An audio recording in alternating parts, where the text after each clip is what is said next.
Hello everyone, সবাই কেমন আছেন? আশা করি সবাই ভালো আছেন। এই তো আজকে সকাল সকাল ব্লগটা শুরু করে দিলাম। সকালে আজকে চাপটি রুটি করব। পেঁয়াজ দেব না, পেঁয়াজ ছাড়া ধনেপাতা, টমেটো, কাঁচামরিচ দিয়ে হলুদ একটু দিয়েছি হালকা। এই তো দিয়ে এখন চাপটি ভেজে নিচ্ছি। সকালবেলা প্রতিদিন রুটি খেতেও ভালো লাগে না, হালকা পাতলা একটু চাপটি রুটি খেতেও ভালো লাগে, টক টক লাগে টমেটো দিলে। এখন যেহেতু শীতের দিন, এখন শীতকালে সবজি দিয়ে একটু চাপটি করলে ভালো লাগে, টমেটো ধনেপাতা দিয়ে। এই তো এখন ভেজে নিচ্ছি। ভেজে ওর বাবাকে একটা দিয়ে দিয়েছি, আর এখন একটা দিয়ে এখন একটা চুলায় দিচ্ছি। হালকা একটু তেল দিয়ে মচমচে করে ভেজে নেব। একটু ময়দা, একটু চালের গুঁড়া দিয়েছি সাথে। আর এখান দিয়ে চাও বসিয়ে দিয়েছি। চায়ের জল তো গরম হচ্ছে। এখানে চা পাতা, দুধ, চিনি সব একসাথে দিয়ে দিয়েছি। চা ফুটছে। আর এখানে তো একটা অলরেডি হয়ে গেছে। কি রান্না করবে বলো? মাংস। কিসের মাংস? দেশি মুরগির মাংস। আজকে কি তুমি রান্না করবে? এগুলি কি আমাদের পালা মোরগ? এগুলো আমাদের দেশি, আমরা যেগুলো পালছিলাম ছাদে ওইগুলো। এখানে কি কি দিয়েছ? এখানে পেঁয়াজ, রসুন, আলু, কাঁচামরিচ, তেজপাতা, লবণ, হলুদ, জিরা বাটা, আদা বাটা। আচ্ছা, এখন কি করবে? এগুলাকে তেলে দেবো। তেলে কি করবে? ভাজবে না কষাবে? কষাবো। ও, তারপর কি করবে? জল দে। তারপর জল দেওয়ার পরে গরম মশলা গুঁড়া দেবো। হ্যাঁ, তারপর তারপরে নামিয়ে দেবো। তারপর তারপরে খাবো। ও আচ্ছা, বুঝছি। আচ্ছা, ঠিক আছে, রান্নার সময় আবার দেখা হবে। আমাদের ছাদে কয়েকটা মোরগ ছিল, খাওয়ার জন্য এনেছিল দেশি মোরগ, আর খাওয়া হয়নি। ছোট মেয়ে মজা করে রেখে দিয়েছে। এখন দেখি একটা মোরগ মারা গেছে, আর এর সাথে যে একটা মোরগ, ওইটা একটু কেমন জানি হয়ে গেছে, তাই কেটে ফেলেছি। এখন মেয়ে বলছে যে আমি রান্না করব, মা আমাকে একটু দেখিয়ে দাও। তাই ও সব কিছু দিয়ে ভালো করে মেখে নিচ্ছে। আর এখানে ওর পিসাতো বোন এসেছে, ও বোনের সাথে একটু রান্না বসিয়ে এসে ও একটু লুড্ডু খেলে নিচ্ছে। ওরা খুবই মজা করছে। এখন যেহেতু ডিসেম্বর মাস চলতেছে, স্কুল বন্ধ, তাই এই তো এখন তো রান্না বসিয়ে দিয়েছে। এখন আর কি, আমার মেয়ে তো অনেক বড় হয়ে গেছে, এখন আমাকে রান্না করে খাওয়াতে পারবে, ওর বাবাকে রান্না করে খাওয়াতে পারবে। এখন আমার কোনো চিন্তাই নেই আর। তবে খুবই ভালো হয়েছিল রান্নাটা, যেহেতু ওর প্রথম রান্না, চিকেন রান্না, তাও আবার দেশি মোরগ, খুবই টেস্টি হয়েছিল। তবে আমার খুবই ভয় করছে, কখন না জানি উল্টে পড়ে যায় কড়াই, আর আগুনের কাছে বাচ্চাদেরকে দিলে আমার চুলে তো মুখে দেখা যাবে। আমি এবার জায়গা আবার সৌদিতে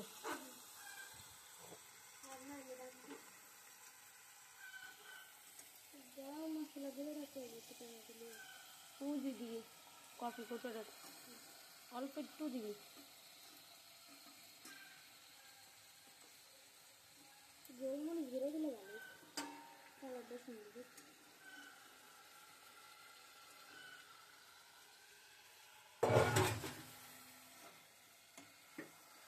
কাশ্মীরি লঙ্কা দেশ নাই, দেশি মুরগা ঝোল হালকা পাতলাই ভালো, কালারটা তো লাল টকটক দিতে হবে। কাঁচামরিচটা ইয়া করে কিমা করে দিতি, ফাটিয়ে দিতি।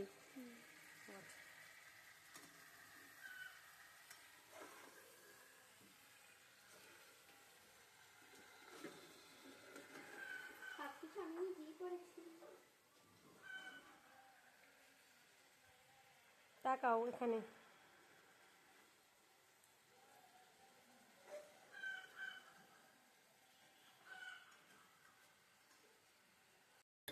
আর ও রান্না করার আগেই আমি রান্না করে ফেলেছিলাম। এখানে এলো বেগুন টমেটো দিয়ে ভর্তা করেছি, ধনেপাতা দিয়েছি, আর এখানে সিমও ছিল, সিম বেগুন টমেটো ভর্তা। আর এখানে একটু কাসকি মাছ রান্না করেছি, ইলিশ মাছ ছিল কালকের, আর আজকে আবার ইলিশ মাছ রান্না করেছি কাঁচামরিচ দিয়ে পাতলা ঝোল। আর এখানে ডাল, এই তো। আর মেয়ে তো চিকেন রান্না করলোই। আজকে রান্না বান্না এতটুকুই। আর এখানে আবার আমার ননদ এসেছিল বিকালে, ওরও সবাই মিলে একটু খাওয়া দাওয়া করলো। খাওয়া দাওয়ার পরে আমরা একটু সবাই মিলে আবার মেলাতে গেলাম। এই তো আমাদের বাসার পাশেই একটা মেলা হচ্ছিল, পিঠা উৎসব। ওখানে আমরা সবাই মিলে একটু ঘুরতে গেলাম মেলাতে।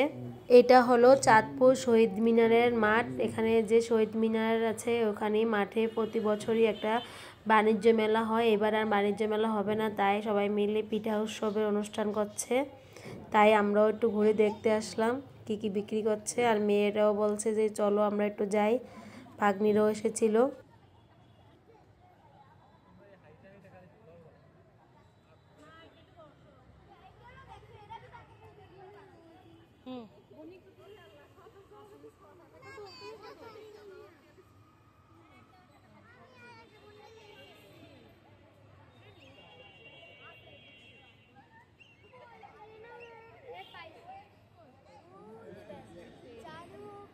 ফ্রি না ওই লেখা।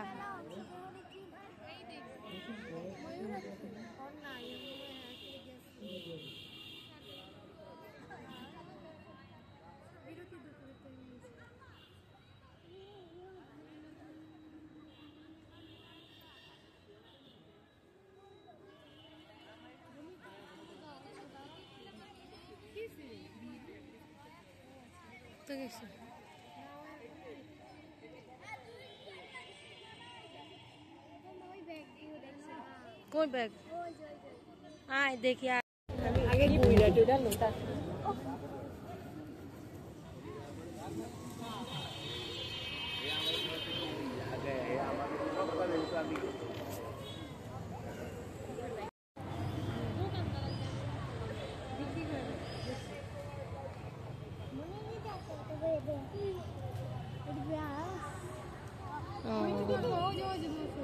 রাখো। এখন আমরা মেলা থেকে এসে তারপর এটাই তো ফলটা কেটে নিচ্ছি। ভাগ্নিরা যেহেতু নতুন ফলটা খায়নি, তাই ওদেরকে সবাইকে কেটে টেস্ট করাইতে দেবো যে খেয়ে দেখো কেমন লাগে। তো আমি সবার কাছে এখন নিয়ে এসেছি, বিছানা বসে এটা কাটবো। তাহলে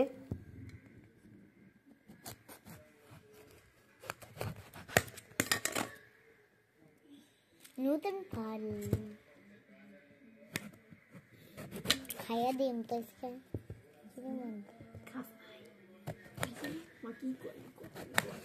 কিন্তু এখানে আমার লেগে একটা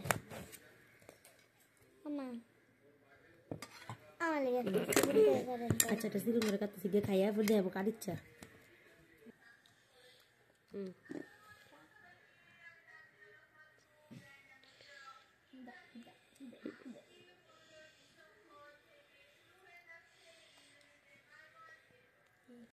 এই তো এটা হলো আমার ছোট ননদের মেয়ে, ছোট মেয়ে। ও খেয়ে দেখাচ্ছে এটা ফলটা কেমন খেতে, খুবই মিষ্টি, খারাপ লাগে না খেতে।